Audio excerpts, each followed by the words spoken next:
Well, hello, everyone. But Brandon Leone's with me. CT is going to be with me. I forgot how good it feels to win, and I know that A&M won last week against UMass, but this was a legit victory. I was smiling. It's been a long time, and look, there's going to be people who come into these comments and are like, "You guys won 5 games. What do you?" I live this crap. All right. I live it every day. And it's been miserable here. So we're going to enjoy a victory over a top 10 team over LSU, especially after last season. I thought that they should have won that game. I'm going to enjoy it every step of the way. But this is the post-game wrap brought to you by Higginbotham Insurance. A&M wins 38-23 over LSU.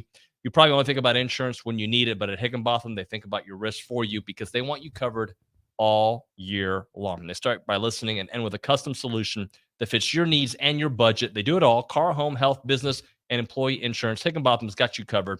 Higginbotham, a place that leads with value so that your value leads. Call Tyler Smith up, 979-871-3162, or visit higginbotham.com. All right, let's get into this game because I wasn't able to write notes the last 6 minutes of the game. At that point, I figured A&M had taken it. It was done. But, LSU did make it interesting. But let's get into it, and then we'll kind of give you guys our thoughts of how it all came down. But the most complete performance all year long from a defensive standpoint, from an offensive standpoint that we've seen, the Aggies do roll, and they do it well. The defense starts the game forcing LSU to punt, so the A&M offense gets the ball on the 10-yard line. They got to go 90 yards, and that's exactly what they were able to do. Maybe their best drive of the year, honestly. They had some running. They converted on 3 different third downs. Moving the ball, running, and passing. Devon Achane, such a difference on the drive. Gets a 10-yard touchdown, 54 yards rushing on that drive alone. 7-0 A&M, 15 plays, 90 yards, 7:37 off the clock.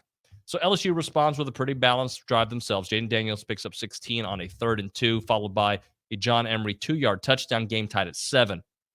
But then the Aggies with another solid drive. Unfortunately, this one's only for 3 points. Connor hits Achane, and they both ran a little bit.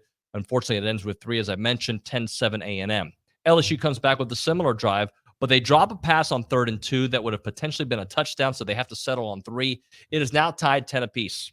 The Ags with another really nice drive. Achane with a couple of great runs, 1 for 17, 1 for 29 yards. That put him for over 1,000 yards on the season. He needed 113. He had already like 130 at that point. And then a beautiful touchdown pass from Connor Wigman to Donovan Green, 17-10 A&M. They go up into the half, 17-10. They scored on all 3 first-half possessions. But unfortunately for the Aggies, 2 3-and-outs to start off the second half. The offense looked a little slow there. Achane did not touch the ball at all on the very first drive. LSU, though, they do go and make it easy on their first possession. A big John Emery touchdown with a 3-man front up the middle, 19 yards, touchdown, 17 apiece. So, as I mentioned, it was 2 3-and-outs for A&M. So, LSU with a chance to take the lead. But guess what they do? They don't. The scoop and score happens, and it's Damani Richardson who gets his 2nd touchdown of the year. That's after Edge Cooper forces the fumble. Damani picks it up, and there you go. So, Damani did it against against Arkansas, and does it here against LSU. Then A&M says, our defense is back, guys, and they forced an LSU punt, and they went to work. The first play of the fourth quarter, Connor to Moose Muhammad with a beautiful pass and a one-handed, left-handed catch there, 31-17. Then the Ags defense comes up huge. Walter Nolan with the sack, forces a 3rd and 15. Jaden Daniels gets hurt. Would come back several different times in this game. But unfortunately, fortunately for A&M, they're not able to score. And that is followed up by a Devon Achane touchdown. And that is where I left it right in my notes. So I'll look at the notes, and they finished the game 38-23. Achane, 215 yards rushing, 2 touchdowns in the game. How about Connor Wigman? 155 yards passing, no interceptions, 12 of 18 passing in the game. Jaden Daniels, who was pretty solid in this one, but he wasn't the threat that we all expected, because he was able to run the ball nicely, especially whenever they made it a game when A&M's up by 21. Unfortunately for them, they're not able to do anything about it, and the A&M defense did just enough. I was a little worried on that last touchdown from LSU that he did catch the ball inbounds. It wasn't a touchdown. Luckily, they did review it. Doesn't matter. A&M runs out the clock, and they win it 38-23. And with that, we bring in Brandon Leone, who's been here patiently waiting to eat his pizza and talk to me here on the show. And let's bring in CT as well. All right, Brandon, we'll start things off with you. Just give me the vibe of this game, because from the very beginning, this looked like an A&M team that treated this game like a bowl game that they wanted to win, not a bowl game that they were just doing a vacation. Well, It was a great night, and we gotta enjoy it because everybody knows it's been following along with us all year. It's just been a tough season, and this team needed something big, something positive in the worst way. The program did, and man, they looked great. I mean, I was talking about this in the back. We won time of possession. We won the turnover battle, and we scored off the turnover battle, which most of the time when that happens, you're supposed to win the game. We held them to under 200 yards rushing, and we rushed for over 200 yards. Our third down percentage on offense, I believe, I could be wrong, was 15 to 20. I could be wrong, but it was high, and we were physical. We were physical tonight. On the line of scrimmage, the offensive line set the tone, and this entire offense, Jimbo's entire offense, is predicated on the success of the run game. Yep. And we were successful tonight. And Connor Wegman, man, credit to this young kid. He has taken care of the football since he's been, and thrusted into the starting lineup. He took what the defense gave them. He had some really good conversions. He scrambled for some yards when he needed to, and he just played like a veteran. He played like a veteran, a composed quarterback, and the vibe for tonight was amazing. I mean, after a brutal season, the 12th man showed up in force. It was a night game under the lights at Kyle Field, a rivalry game. You had nothing to lose, and the guys just played their tail off, man. I'm so happy for them. I'm so proud of them. And selfishly for us three, I'm so excited that we get to talk about a big win tonight, man. We didn't really get to do that too much this year. And so it's fun. And I know everybody watching is excited about it as well. Well, and let me say this too, CT, because even the wins that they had, and they were against teams that were highly ranked, by the way, when they beat Miami, when they beat Arkansas, these are highly ranked teams when you play them. Unfortunately for them, their season didn't go as planned. This game felt different, though. Like, you felt like they escaped with a victory against Arkansas. Mhm. They didn't escape with a victory against Miami, but it wasn't necessarily a pretty game either. This was a pretty game, Chris. Yeah, no, this game I thought that it felt like a complete ball game. We went in at half, and I said in the Florida game, I thought we played our best first half of the season. But to see the way the offense, I mean, the offensive line, they played well tonight. There were a few assignments that were missed, and they got penetration, but anytime that you have a back run for 215 yards in a game, you're doing something well up front. Credit A-Chain with being able to stay up on that initial contact and be able to churn out 3, 4, 5 more yards. But I thought we played better along both fronts in this game. And so, when you look back at Miami and Arkansas, and you felt good about it because we got a win, and then you look at the Florida game having that really good first half. Now tonight we were able to put that second half together, and really I thought the defense, other than that one scoring drive that they really gave up, and then we sat back a little bit, I thought the defense was physical. I thought the defense, really controlled and took them out of being able to run the football. But then credit the offense as well. They were able to sustain drives. They were able to stay on the field, and then your playmakers made plays when they were there. So, hats off to the guys tonight. Hats off to Jimbo. I know that we've been critical of that staff, but hats off to them for having those guys ready to play. Coming in, only having four wins on the season, this is the end of your season, and then to go out and to really dominate a top 5 team. I thought that the guys played well tonight, and I'm excited for them. Brandon, it was funny. Like, I think the battered Aggie syndrome in me was like, it doesn't really. I mean, I want them to win because it'll feel better. It'll be 2 games in a row, but the season, the narrative's already been written, right? Mm-hmm. That's what I felt like. And I have a different take right now after experiencing a victory like that, where things did work out the way they did against a team that beat everybody, right? Yeah. Like they did. They beat most teams that they played this year, other than some early losses. They lost to Tennessee. They lost to Florida State in the first week of the season. But I look at it now and I'm like, wait a second. This season, as bad as it was, this did really give me hope. It's not like me saying it out loud, like I have hope. They won a couple. No, that victory here, UMass, not impressive, but they won, and then they win this game. It gives me a little rejuvenated hope, maybe. Yeah, no, and you're exactly right. The narrative has been written multiple times, talked about by everybody in the country. But tonight, they were able to absolutely rewrite the narrative-ish heading into the offseason, and they needed to in the worst way. David Hicks, a bunch of really solid people in town, a bunch of really solid players. And so it was extremely exciting for us, to do that, because you're right. The thing that was exciting about this game the most to me was that, and you touched on it talking with CT a second ago, none of our wins, none of our games were this clean. CT talked about it as well. All three phases performed well tonight. We were physical. Our playmakers made big-time plays when they needed to. Moose, Evan Stewart, A-Chain, everybody. And so this was an exciting game. And it's an interesting thing, too. You mentioned the battered Aggie thing. The thing that threw me off and that surprised me was all year long, kind of sitting here thinking, like, where has this been? Yep. So as excited as I am, it's almost like a little bit of frustration as well. But you can't help but be happy for them. Me personally, as an Aggie, I know you and CT and everybody as well. I love to see us beat LSU. I said before the game, they're without a doubt my least favorite team to play against. So I'm excited to get that win against them tonight. It feels really, really good for the guys. It does. And this is a big victory. We're going to have some special guests in here in studio in a moment. So I'm looking forward to that. Let's now go back to CT. CT, complete effort, though. I mean, when we saw everything from defense looking good to a defensive touchdown, that I know at times it felt like LSU was able to get yardage running the ball, but then A&M was able to kind of end that and stop any big drives really happening, any sustained drives. Yeah. And I say complete effort. I thought the defense, they were physical. I mean, you had guys, it looked like guys were flying around. They were having fun. We gave up a few plays in the run game, but, to be able to tighten up, to be able to bounce back and to keep them from being able to, to sustain those long drives. I thought the defense played well. But I mean, I think tonight is all about, obviously A-Chain having a huge night. If it's his last game here, we don't know. But I also thought that Wegman played within himself. I thought Moose, I think a star was born tonight in him. I've always loved him. I thought he's played well, but I think he took that next step tonight. And so if we can keep these guys around, find a couple of guys maybe in the portal, man, the future's bright for this bunch. But I'm just excited for all phases of the game. I'm excited for all those young guys, and hopefully they get a glimpse of what this team can be moving forward and what we're building here in College Station.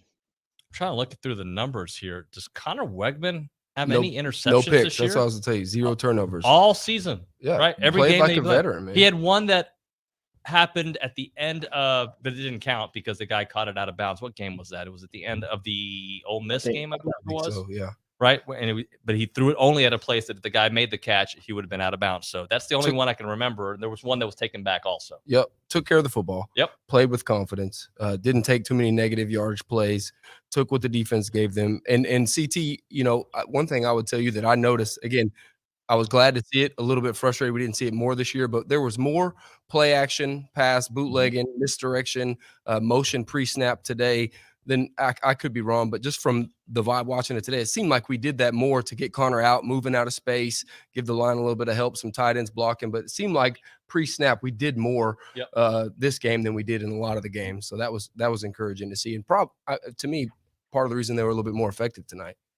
Yeah. Well, I think whenever you get the ground game going, it opens up so many of those things. So, kudos to those big guys up front for moving guys around and making some space for our backs tonight.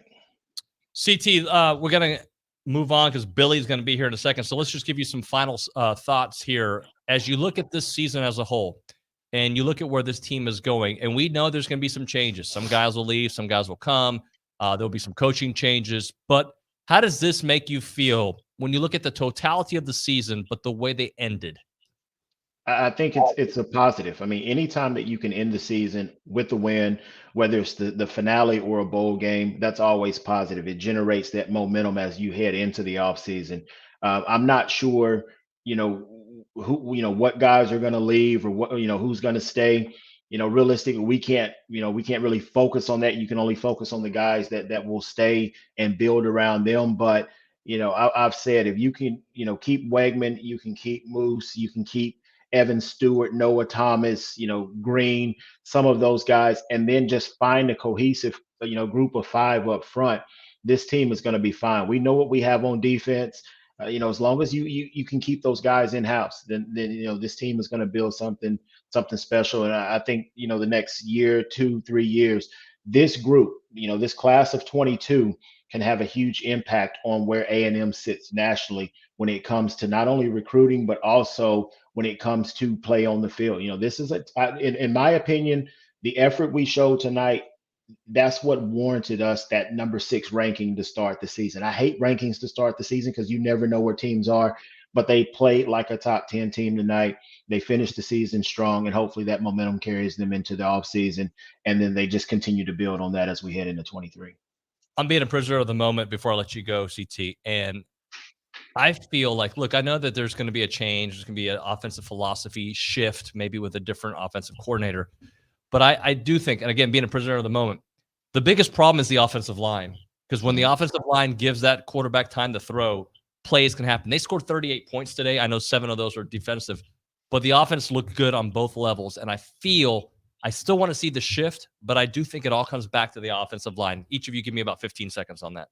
Absolutely. It comes down to the play of the offensive line. I mean, this is a line of scrimmage league in general, but Jimbo's entire offense to me comes down to the offensive line play, being able to use multiple personnel, which, by the way, you saw Jake Johnson out there some tonight, saw some 12 personnel, saw some 21 personnel. There was more personnel groupings tonight, and I think CT's hit the nail on the head, as did you.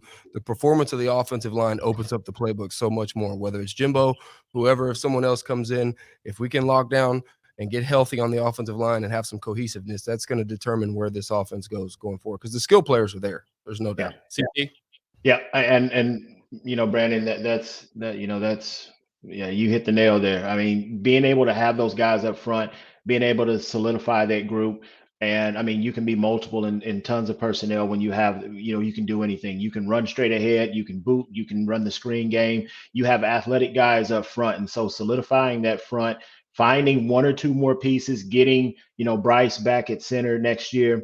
I look for big things from that offensive line, but I think our focus has to be on the guys up front on the offensive side, so that we can make sure that we're doing tons of different things personnel wise in groupings when we run those skill players out there to make plays. Chris, we appreciate you all season long, man. I'm sure I'll be having you on here during December at some point, but thanks for your great work this year, brother. Absolutely. Thank you, guys. Hey, Giggle, good night tonight. Thank you, CT. All right. I believe we're going to have a special guest coming in studio here in a moment. Maybe 2 special guests here in a moment. Let's see. Let's let them come in. You don't have to. No, man. Here's the thing, Nuño. This is exciting. There he is. Hey. Oh. The gabagool. Hello. Billy Lucci's in studio. Caroline Fenton is in studio. Hi. Hello. Hello. We've never met in person. Oh, y'all haven't? You didn't meet her at SEC Media Days? Nope. You didn't introduce me. Are you recording right now? We're on air. She's We're live. totally on air. She's live. Oh, yeah. Why do y'all have the Hey, fire everybody. set? I like this. Yeah, it does. It looks like a it's like a bonfire Christmas, edition. post Thanksgiving. Yeah. How are you? Hair looks good. I've been You look like Tebow. Stop. I have before not wanted to throw myself off of a building, and now I do, but that's okay. I'll live. But she's going to the SEC But I championship Yes. game next Absolutely, week. yes. I have been worse. Billy and I have talked about this so many times. After the Florida State game, I truly wanted to die. Now it's not great. I don't feel great, but I mean, I at least know that after a 9-3 season under Brian Kelly's first year, I can sleep okay tonight. But I mean, this was not obviously the outcome that any of us expected or wanted at all. I'm not gonna act like I'm okay with Any it. of you. Yes, exactly. I'll say this. I wish every LSU fan was like Caroline. Maybe I would say every LSU person in the media, but I've had to listen to some of my friends. I've had to listen to a lot of crap this year, and deservedly so. A&M was preseason number 6. There was a lot of bravado. Deservedly It hasn't so. gone. Yeah, it hasn't gone the way. It's been a bad year. They underachieved. Even in some weird way tonight, you see that. And I know what everybody, sure you guys talked about it. Like, Where was this? where was it all year? Mhm. But tonight, Enjoy I it. don't care. Like, Enjoy those it. guys should enjoy Enjoy it. The it. coaches did a hell of a job. The players did a hell of a job. LSU, Brian Kelly, their fans, they did a hell of a job. But there were certain people that, and not her, and not my some of my closest LSU friends, but there was a lot more shade than should have been thrown, and they had this chalked up. And tonight, A&M went out and actually just straight up whipped their ass. Mm-hmm. And what this is I said it needs to be this, and I'm so happy that it is. And it's not, there's no domination one side or the other. Tonight, A&M dominated. Last year, LSU sprung an upset. couple years ago, A&M, it's the last 5 games, the home team has won. And that's how this series should be. We were talking about that tonight. Right. And I think this weekend, there are 3 games in particular, at least in the SEC, that I say throw everything you know about those teams out the window. It's the Egg Bowl, the Iron Bowl, and this game. Yeah. Everything you know about those teams, throw it out the window because it's going to be something weird and it's going to be close no matter what. Absolutely. We saw it with the Egg Bowl. We saw it with this game, not necessarily with the Iron Bowl this year, but last year, an Auburn team that wanted to fire their coach and an Alabama team that won the SEC, and it goes to 2 overtimes. It's just sometimes these rivalry games are so funky and so weird, and it doesn't necessarily make sense. But this LSU and A&M rivalry has developed into something really, really fun because it's, throw everything you know out the window. And it's just these 2 teams are really 2 good teams, 2 well-coached teams with a lot of talent. Absolutely. And anything can happen on those fields. It's so interesting, right? Like, It's interesting. It's Yeah. absolutely interesting. And then South Carolina, Clemson. South Yeah. Carolina beat South Carolina, Clemson today. Clemson, I would have yes. never expected that. Yes, when absolutely. rivalry games are there, I mean, everything's out the window. It But doesn't matter about for the ranking. longest time, LSU did not want this to be a rivalry because what happened was when the time A&M came into the SEC, Alabama was LSU's rival. It was Nick Saban. It was Les Miles. The 2010 game that was so legendary where they played once and Yes. then for the title, or was that It was for 11? the regular season. LSU won. That was that 9-6 9-6. game. Yeah, And then and for then the they national played. title game, Alabama won that game. And so when A&M came into the league, LSU didn't care about A&M or the history of what was once a rivalry. They cared about Alabama. Yeah. Well, LSU has now finished a season. A&M's been in the league 11 years. This is 10. And look, I'll be the first one to say LSU has had a lot more success in the league since A&M joined. Obviously, a national title. Even with that said, they've been ahead of A&M. Sure. Yeah. But this will be the 10th time in 11 years that they've finished a season with at least 3 losses. They almost got to Bama's level where they were a Titan. They're not. They're a really damn good program, and they might get there again under Brian Kelly. I've been beyond impressed with what he's done this year. And they're going to get Caroline, the players you guys are about to have. But that's the difficult thing that I look at is because I'm encouraged by what I saw in year 1. But the difficult thing with college football, it's not linear. You win 9 games one season. That doesn't necessarily mean you'll win 10 or 11 the next year. That doesn't mean that you will win the title again next year. It just makes it that much more difficult year after year after year. So while I'm encouraged by what I've seen, while I'm encouraged by the recruiting, there's no guarantees, especially in the SEC. Well, we can raise our hand. Exactly. The transfer portal, The game has changed. It's a year by year team. It's almost like NFL now, where you could sign a kid, depending on them being there, developing. Now you're like, is he going to stay? Is he going to leave? And how much did they need a night like tonight with no bowl game, no SEC title game, and going into a very important? They needed it in the worst with way. these 2 programs with a recruiting ground around like 4 or 5 hours, and that Texas LSU border.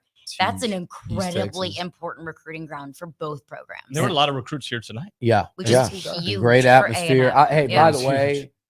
incredible turnout by the fans. Yeah, I mean, I was wondering all week. Look, and by the way, if you're one of the troglodyte losers wanting likes and retweets when A&M had no fans after halftime against a 1-9 team from Massachusetts that I didn't even know was, they're independent, and it was 38 degrees and raining, then I hope your ass gets on Twitter and tweets videos from tonight. I hope you do that, because you sure took a lot of time on your Saturday last week, Longhorn fans, certain Aggies, to tweet those videos. So go back and do it and say, badass turnout by the 12th man tonight, and the players fed off of it. I think LSU walked into something that they probably, no matter what Brian Kelly would tell them, there's no way they expected that crowd and that team. So kudos to the 12th man, the students. You guys turned out. But what I was getting to about this rivalry, LSU didn't think of it as a rivalry because it was Bama. And then they dominated the first, I think, 7 years. They Johnny couldn't beat them in 2 tries. They were so good at that time. They won the first 7, the last 5, and there's so many dynamics in this thing. It's a rivalry between Jimbo and then Ed O saving his job and Les Miles saving his job and hiring away John Chavis and that blowing up on A&M. And Auburn being down for the past couple of years, that's worked out in our favor. And that's helped this game become, it's a rivalry. And LSU fans don't want to think of it as A&M.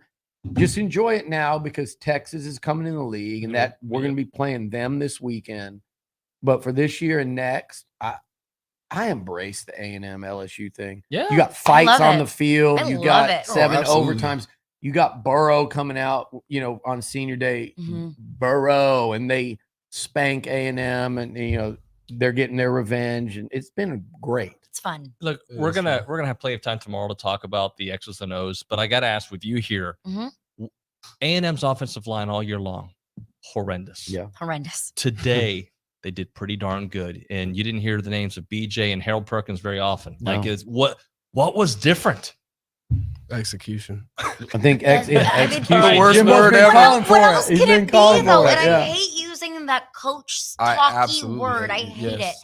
But when I was talking with y'all on Friday, I said BJ Ojolari and Harold Perkins. Those are 2 names, and also Ali Gay. Yeah. Those 3 names are going to be players that you want to look out for. And those were 3 players that I was looking forward to hearing all night long. And Yeah. hearing about, Harold Perkins with this massive day that he continues to have against Alabama, against Arkansas. And again against Texas A&M. Yeah.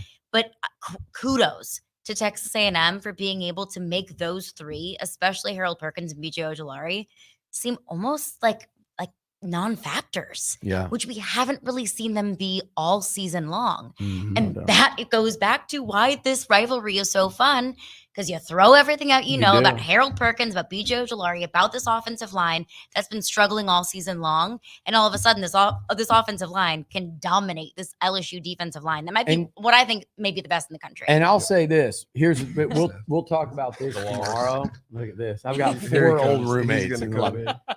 Look, here's the deal. Gotta get away from you, Aggies. Yeah, it's 2 Oh, minutes. God, Too much. it's too many. I've I gotta said go this. back home. I've said this all. We've been on. Everybody in college football has been on Jimbo all year, and the offense and the play call. One game does not change everything. There's a lot that needs to be done in the offseason. But for tonight, people need to take a step back from their worry of, we can't compliment because if that means we've co-signed on how bad the year has been. No, that game tonight. In addition, I mean, we're going to go on and on about the players, the O-line, Moose, Connor, Moose. freaking A-Chain, A dude. Amari Daniels when Amari they needed him. Daniels, yes. Everybody. And we're going to talk about all that. You and I are tomorrow and all week. But Jimbo called a hell of a freaking game. did. Best game. And they lined up, and the reason that we didn't hear as much about those names is A&M lined up and ran at them and were able to. If they wouldn't have been able to, then you're a running back. It's 2nd and 9, 3rd and You get 11. behind the chains, it changes the And playbook. Perkins has 4 sacks and Absolutely. but they ran all night, and then they did just enough first down play action. They got Connor on the move. Exactly. I thought it's on the short list. It's like the Bama game last year where Jimbo, as a play caller, was really in his bag, and he did a great job of setting up the players to succeed. And they went out, and it is that word, they executed it. Executed, and it was predicated Well- upon the run game. I mean, Yeah. truly. I said this in the beginning of the show. We live this, right? All of us. You live it for LSU. We live it for A&M. So when they lose, we suffer with them. Absolutely. But when they win a game, I don't care what the season's like. I'm Celebrate enjoying it. today. Absolutely. I'm you gotta enjoying tonight. celebrate it, man. And Celebrate you it. can enjoy As you next weekend, should. hopefully. I know. She gets to go. Hopefully, Yeah. man. And I will be lying if I said, it's fine because we're going to the SEC championship. I said it going into this game. I said if LSU loses against Texas A&M, I'm not going to say the season's for nothing, and I'm not going to say like the whole season is a failure. But I will be absolutely disappointed because LSU's playoff hopes absolutely were alive. If Yeah. they win this game, they go into the SEC championship and they beat Georgia. They're in. There's a serious case for LSU to be the first 2-loss team to ever get into the SEC championship Yeah. or to the I the think college they football were, playoff. after today, they After definitely would have today, been in. and like now that's gone. Now that Yeah. hope and that conversation and all of the debate that we've been having about TCU or USC USC or a 2-loss Tennessee team or a 2-loss Alabama team or a 2-loss LSU team into the college football playoff is gone. And I kind of am going to miss that, to be completely honest with you. And it's a bummer. Absolutely, it's a bummer. Jaden Daniels is tough as nails. Yeah, Malik Neighbors is a damn good wide receiver. But, I mean, A&M played a really good game today. So kudos to Jimbo Fisher and the coaching staff. You got friends. I'm going waiting to for take you. them out on the town. Yep. And we've got, hey, look, who do we got out there? Lonnie, Christian, Seth, C-Rod, Evan. Seth. Motley crew, if Yeah, you I'm gonna will. go Oh, yeah. show. I'm gonna go make Some this Motley veterans. crew enjoy the win a little bit, but we'll enjoy tonight. You enjoy. Here's what I'll tell you. Your worst case scenario walking out of Kyle Field tonight is Sugar Bowl. So That's pretty awesome. would love to be there. I Yeah, hope yeah. so. Man, I hope so. Yeah. For sure. Thank you, everybody. We'll All right. catch up with everybody tomorrow on the Luchador and then on Monday morning on TexAgs Radio.